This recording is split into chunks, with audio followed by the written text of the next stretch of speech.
Good morning, students.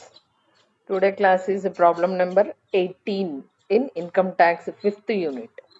The income of Radha Krishna for the previous year 2019-20 was given below.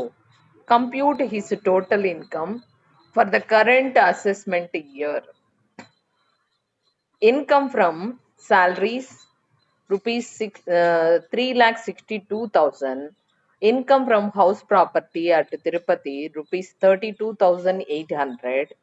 Loss from house property at Kadapa 6,800. Income from computer business 62,000 rupees 62,000 rupees 62,000. Then next, profit from cloth business 38,000. 38,000. Next, loss in fancy business 52,000. Next, profit in silver speculation business 76,000. Loss in gold speculation 92,000. Short term capital loss 22,000. Long term capital loss 36,400. ఇది కూడా long term కూడా లాసే వచ్చింది. Loss in gambling January month 12,500. Next loss in gambling in October month 5,300. Okay, profit in speculation business 56,000. ఓకేనమ్మా, ఇది problem అని చెప్తున్నాము. ఇది ప్రాబ్లం. నెక్స్ట్ వచ్చేసి ఆన్సర్ చూద్దాం ఒకసారి.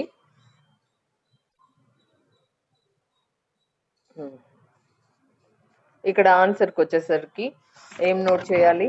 Computation of total income Radhakrishna for the year current assessment for the current assessment year. Particulars rupees.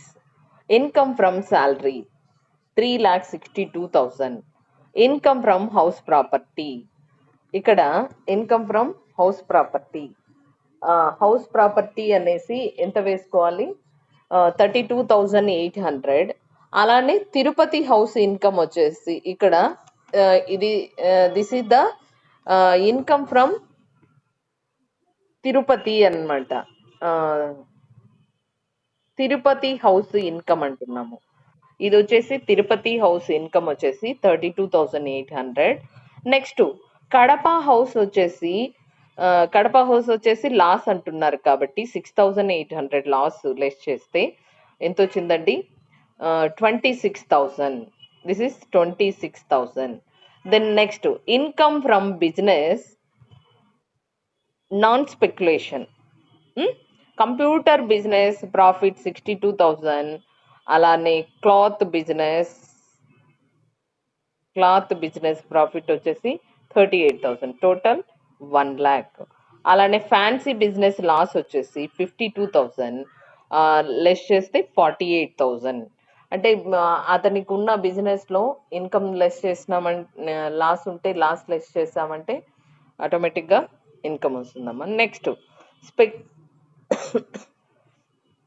Speculative silver, ఇక్కడ ఏంటంటే సిల్వర్ స్పెక్యులేషన్ ప్రాఫిట్ అంట 76,000. నెక్స్ట్ గోల్డ్ లాస్ వచ్చేసి 92,000. అంటే ఏంటి ఇక్కడ మైనస్ అంటే it will be carried next year, not this year అన్నమాట. అంటే ఏంటి? మైనస్ ఉంటే ఇక్కడ మనం ఏం చేయలేము. ఈ బిజినెస్ లో మైనస్ వచ్చింది కాబట్టి నెక్స్ట్ నెక్స్ట్ ఇయర్ ప్రాఫిట్ వస్తే అప్పుడు ఈ లాస్ అనేది లెస్ చేస్తారనమాట. ఓకే, దెన్ నెక్స్ట్ వచ్చేసి capital gain. Short term capital loss 22,000. అలానే లాంగ్ టర్మ్ క్యాపిటల్ లాస్ 36,400. ఇది కూడా సేమ్ నాన్న. ఇది కూడా ఏమవుతుంది? ఇప్పటికి రాదు. ఎందుకు? ఇక్కడ ఇంకా అసలు దాంట్లో ఎలాగూ అంత లాసే వచ్చింది కాబట్టి. Next income from other sources profit in specific business, loss in gold, loss in gambling జనవరి వచ్చేసి 12,500. అలానే నెక్స్ట్ వచ్చేసేసరికి అక్టోబర్ వచ్చేసి 5,200. ఇవన్నీ కూడా ఏంటి అని అంటే ఒకటి గుర్తుపెట్టుకోండి, ఇదంతా లాస్ కాబట్టి ఇది నెక్స్ట్ ఇయర్కు కన్సిడర్ చేస్తాము. ఇక్కడ ఏదైతే ప్రాఫిట్ ఉందో అవి మాత్రమే తీసుకుంటాం. అంటే ఏంటి, టోటల్ ఇన్కమ్ అంటే ఇన్కమ్ ఏదైతే ఉందో దాన్ని మాత్రమే కన్సిడర్ చేస్తాము. రిమైనింగ్ అన్ని నెక్స్ట్ ఇయర్కు ఉంటుంది. అంటే లాస్ వస్తే నెక్స్ట్ ఇయర్ అంటే ఏంటి అంటే నెక్స్ట్ ఇయర్ వీళ్ళకు ఏమంటారు, ప్రాఫిట్ వచ్చినప్పుడమ్మా అప్పుడు కన్సిడర్ చేస్తాము. ఆ ప్రాఫిట్లో నుంచి ఈ లాస్ను లెస్ చేసుకొని తీసుకుంటారండి. ఓకే కదా, ఇది 18th problem. Any doubts? Tell me any doubts.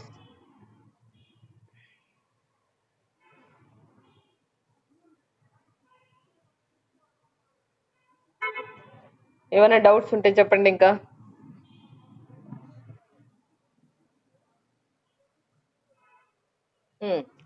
Okay, next వచ్చేసి నెక్స్ట్ ప్రాబ్లం చూద్దాము. That is 19th problem.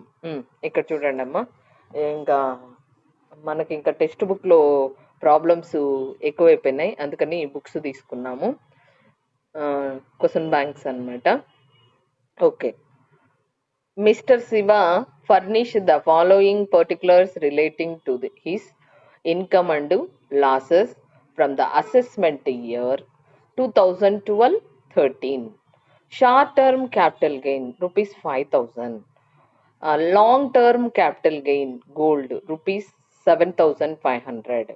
Speculation profit rupees 5,000. Profits from stationery business of rupees 5,000. Profits from stationery business rupees 15,000. Next, income from house property rupees 10,000. Income from interest on securities rupees 5,000. Following are brought forward items of losses and expenses from previous year. అదే చూడండి, ఇందాక చెప్పాను కదా, ఆ ప్రాబ్లంకు ఇది continuation అనమాట. అంటే ఏంటి, అక్కడ లాస్ట్ ఇయర్ లాసెస్ ఇక్కడికి ఈ ఇయర్కు ట్రాన్స్ఫర్ చేస్తున్నారు అని క్లియర్గా మెన్షన్ చేశారండి. అది చూడండి. ఇక్కడ వచ్చేసరికి number 1, loss from previous stores discontinued. Previous loss from provision stores. Loss from provision stores discontinued అంటే ఏంటి, వాళ్ళు ప్రొవిజన్స్ అనేది అంటే సరుకులు ఇవన్నీ ఉంటాయి కదమ్మా, అలా అంటే మన భాషలో చెప్పుకోవాలంటే చిల్లరంగడులు అంటాం కదా, సరుకులంగడి అని అంటాము. అలాంటిది పెట్టి డిస్కంటిన్యూ చేశారంటే క్లోజ్ చేశారు. దానివల్ల లాస్ ఎంత అంటున్నారు, rupees 5,000. అలానే share of loss from crockery business అన్నమాట. క్రాకరీ బిజినెస్ వచ్చేసి 4,000. అలానే next unobserved depreciation rupees 3,000. Speculation loss rupees 15,000. Loss from short term capital asset rupees 13,500. Work out the treatment of setup and carry forward of losses. ఈ carry forward అవుతాయి ఈ losses అని చెప్తున్నారు. ఓకేనమ్మా, ఇక్కడ ఈ ప్రాబ్లం ఇప్పటి వరకు చూసుకున్న ప్రాబ్లంకు కొంచెం డిఫరెంట్ ఉంటుంది. నథింగ్ టు వర్రీ, ఈజీగా క్యాలిక్యులేట్ చేయొచ్చు. ఒకసారి చూడండి, statement setup and carry forward losses for the assessment year. ఇలాంటి క్యారీ ఫార్వర్డ్ అయితే మీకు సిలబస్లో ఎక్కువ అడగలేదమ్మా, కానీ మీరు ఒకసారి 1-2 ప్రాబ్లంలు గుర్తుపెట్టుకోవడం వల్ల నష్టం ఏం లేదు, ఒకసారి తెలుసుకోవడం వల్ల. Income from house property compute, ఇంకా ఇది ఆల్రెడీ క్యాలిక్యులేషన్ చేసేసిండేది. 10,000. Income from business, profit from stationery business 5,000. అలానే ప్రాఫిట్ ఫ్రమ్ స్టేషనరీ బిజినెస్ వచ్చే 15,000. Total 20 lakhs. టోటల్ ఎంతండి? 20 lakhs అంటున్నాం. దెన్ నెక్స్ట్ వచ్చేసి కంటిన్యూషన్. నెక్స్ట్ వచ్చేసి carry forward losses to be set off వచ్చేసి loss from provision stores 5,000. Share of loss from crockery business వచ్చేసి 4,000. తర్వాత అన్స్టబర్డ్ depreciation 3,000. ఇవన్నీ టోటల్ చేసి ఎంత అవుతున్నాయండి? టోటల్ వచ్చేసి 12. ఆల్రెడీ ఎంత ఉంది ఇక్కడ మనకు? ప్రాఫిట్ ఎంత ఉంది ఇక్కడ చూడండి. వెయిట్ మా 1 సెకండ్, ఇది రఫ్ చేస్తే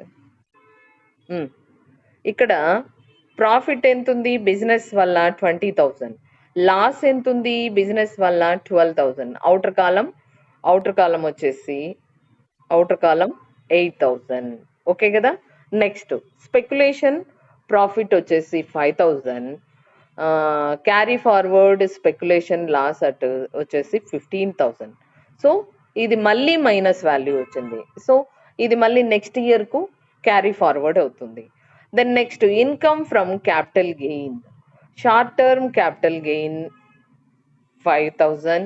లాంగ్ టర్మ్ క్యాపిటల్ గెయిన్ 7,500.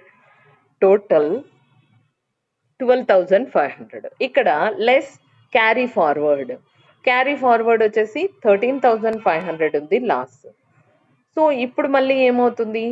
13,500 అంటే 1,000 రూపీస్ మళ్ళీ లాస్ వచ్చింది. Carry forward next year. Loss వస్తే మళ్ళీ carry forward next year. Then next income from other sources. Income from interest on securities 5,000. So 5,000 total వేసుకుంటే 8 + 5. Next ఏమొస్తుంది? Next వచ్చేసి ఇక్కడ ఒక 10,000. ఏంటి 10? ఏం చెప్తున్నామమ్మా? 10,000, 8,000, 10 + 8 18,000 + 5,000 23,000. This is the total income. దీన్ని ఏమంటున్నామండి? టోటల్ ఇన్కమ్ అంటున్నాం. ఓకేనా? ఇంకేమైనా డౌట్స్ ఉంటే చెప్పండి. చాలమ్మా, ఇంకా ఈ రోజుటికి 2 problems enough. Tell me any doubts. ఇంకేమైనా డౌట్స్ ఉంటే చెప్పండి.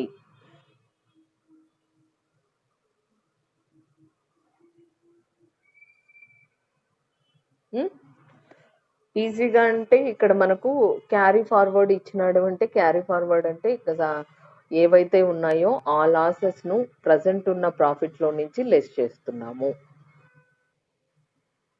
అదొకటి మీరు అబ్జర్వ్ చేసుకోండి. ఇంకా